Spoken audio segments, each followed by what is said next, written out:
Guys, Thunder E here and welcome to our video which is all about tips and tricks on the Galaxy Z Fold 3. So if you are joining us for the very first time, go ahead and smash the subscribe button, notification icons to get more videos like this, and hopefully you're enjoying it on the channel.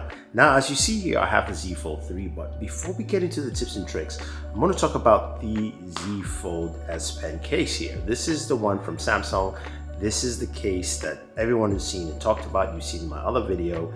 And this case is an interesting one because it's got a lot of potential, but it's not that great. So as you can see right here, the front cover display doesn't actually stay on. It just flaps open.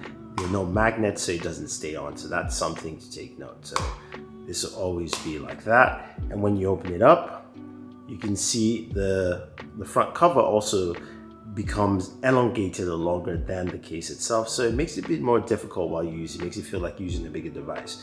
Now if you lay it flat with the S Pen, you can see it doesn't stay flat. You can, however, take this out, so that's something you can do. You can just slide this off and this will release the S Pen, and of course then you can now use it flat. I do like the idea of this case. Hopefully we'll see manufacturers like Spigen give you something different. That being said, the S Pen though, one quick thing before we get into some more S Pen tips is that on your device like the Galaxy S21 Ultra here, you can use the S Pen on it, but it's only for navigation. It does not work for things like taking notes. So for instance, I cannot bring up the S Notes feature. I have to go into the app itself, and when I try to write on the display, it doesn't write. So the S Pen does not work on this device, and vice versa. Your S Pen from your S21 Ultra or your Note, if you've checked out my Note video, will not work on this device, and you'll be prompted with that message. So if you're using this S Pen, don't do that. The main reason is because the S Pen on the Z Fold is retractable. You can see that there, that it basically retracts. If you push hard enough, it'll actually bounce back. So there you go. The S Pen does not work on the cover display. It will not work. I repeat, it will not work. So that's something you shouldn't try to do. The S Pen will only work with the internal display. Okay, so with our S Pen, we've got of course our edge panel, which you can quickly access. And you can customize your edge panel too as well. And you can also pin your edge panel. That's something that's added to the Galaxy Z Fold 3. So you've got that option here, and you've got the cards where you can go in and select different cards. I can tap this for weather, and my weather card should be updated now. So I go ahead and I have that. So that's something that's nice and easy to do. You can unpin it if you want to, and so on and so forth. So a very simple thing. Now, with the S Pen itself, you do have, of course, full S Pen functionality. So you've got air commands. You can go ahead and use the list of tools on the S Pen. You can create notes, view all notes, smart select, which of course is basically taking a screenshot, screen write, live messages. I'm not sure who does that anymore, but it's still there. Air doodles, translate, pen up, and then you can add more from shortcuts. Now, you don't have to add S Pen applications. You can add any application in. So I can put in, say for instance, Call of Duty, which I like to play, or you can put in any other application on this list here. These are the S Pen apps on top, and then below that line, there's all the apps that you can use, and boom. So you have that built in, and then you can see I have Call of Duty right there. So all that functionality is built in, and it's pretty simple and easy to use. I can go ahead and just take a screenshot of that, and I can edit that. I can do whatever I want to, so on and so forth. So you get the general idea. So with the S Pen, you can customize more of the S Pen features within the advanced features. So you can go into S Pen, and then you can turn off screen off memo, quick shortcuts, air view, show pointer hover, commands, so on and so forth, sounds. And then of course there's some tips to using your S Pen here. It doesn't have the full Bluetooth functionality of the S Pen, but again, this is something that you can do quite effectively. Some of the major features of the S Pen on this device. Okay, so let's go into our settings and jump into display. Now here, of course, you can change your refresh rate from adaptive to standard. So moving from 120 to 60 Hertz if you choose to. Then you have a couple other functionalities like full screen apps. This will help push a lot of your apps to use the full display size 7.6 inches for the internal display. Certain apps just won't work, so can't change settings for this app. Instagram is one of those culprits. So for instance, if I go to Instagram, it's still going to kind of look like this in terms of where the app placement is. That's just the way it is. Not all apps behave like that, but you can force a lot of your apps to work on full screen, which is good. Again, that's just something that Instagram just won't do at this time. Then of course you've got your edge panel, which is right here, and you can customize your edge panel. We saw that earlier, where you can go into the panels, you can select the panels you want, and you can add more panels or tools or tasks to them. So depending on what you're looking for, you can add more things to your edge panel. And then you can also customize it with the handles. And then finally, continue apps on cover screen. So this allows you to continue apps from the internal display and say maybe you want to close it up and then use the cover display.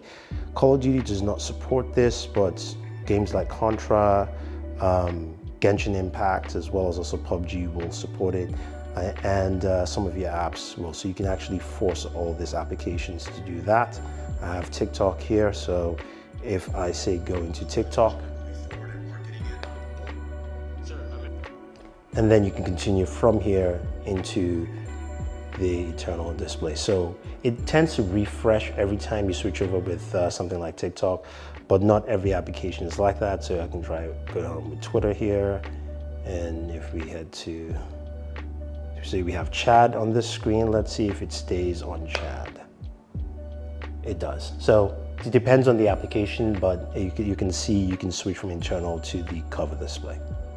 Now, if we scroll a little bit lower to advanced features, this is where you have some of the advanced features like the S Pen using on this device. So you can continue apps on other devices, which allows you to move apps or app functionality from one Samsung device to another, compatible devices. Link to window is pretty simple. You want to link it to Windows itself. So that will actually link with your desktop or your laptop PC. And then you've got DeX, which is actually built in here. You've got DeX to TV or monitor. So if you have like a wireless monitor or your TV or to your PC itself, you can do that. And you just select the functionality right there. Android Auto, you've got Quick Share. And then Labs is allowing for multi-window for all apps. So you can actually use your apps in multi-windows and also customize aspect ratios if you choose to. So you can select the applications there. And then you've got Flex Mode panel where when the phone is folded upright, and the apps you're using will appear in the top of the screen on the panel. So you can select apps that will do that. You can have it kind of float around. And you can also do things like go ahead and make it translucent if you want to. So you can see the verge underneath there while Call of Duty is still on there. And then of course you can make it brighter. So you can do that. And this brings us to, of course, using multiple applications at once. So this is a perfect example of how you can actually have the screen split and still have functionality on both sides, of course, since this is multi-touch.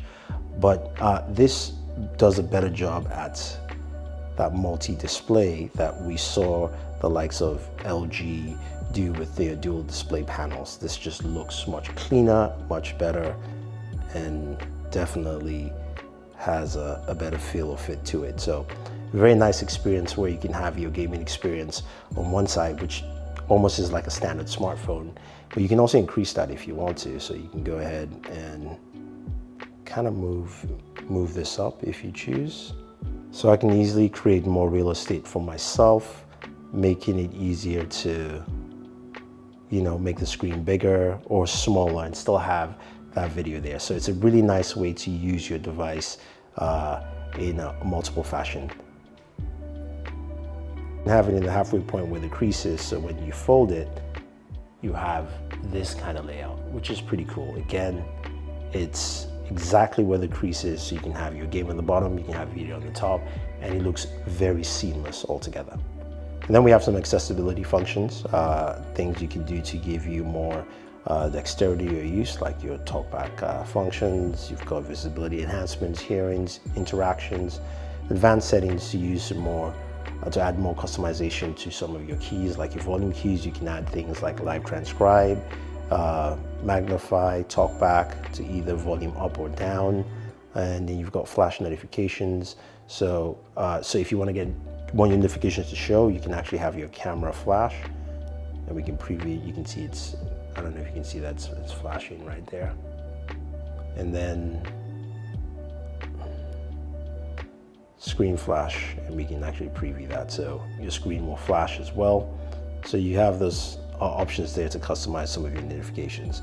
And then honestly, there is the tips and helps, which will give you tips for using your Z Fold, what it's capable for. There are 19 things here. So within the camera, there are a few things you can do.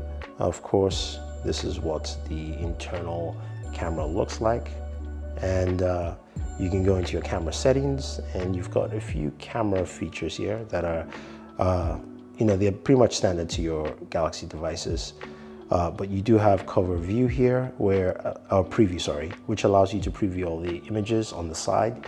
And then you can also use the cover view to use your cover display as a viewfinder. Now, when you tilt it in, this is what happens, giving you that ability to stand it and also use this as a viewfinder. So you get an idea. This is useful. Again, you can just place it down, take your photo, and you are good to go.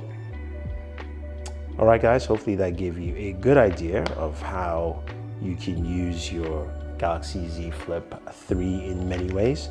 If you have any questions or any comments, or you have more tips, leave them down below so others can actually find out. If you want to pick up the Z Fold 3 or even this case, I'll have links for you guys down below. Otherwise, don't forget to like, share, subscribe, and always enjoy your entertainment.